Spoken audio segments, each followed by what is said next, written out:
Alam kong hindi ako maganda sa personal, pero isa lang ang masasabi ko, maganda naman ako sa cellphone.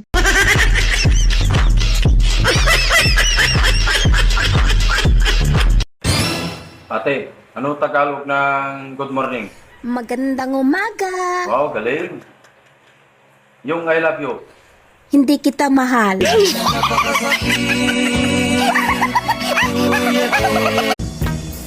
Kung hindi lang ako cute, matagal na ako sumuko sa buhay eh. Bahala ka sa buhay mo.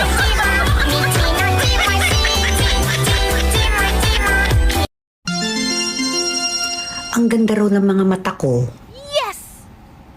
Siyempre, may pagtingin sa'yo eh.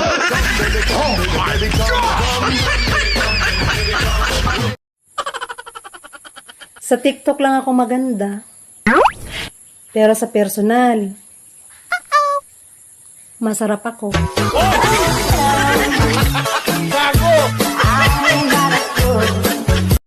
Ang pangit daw ng ugali ko. Totoo yun. Kamukha mo nga eh.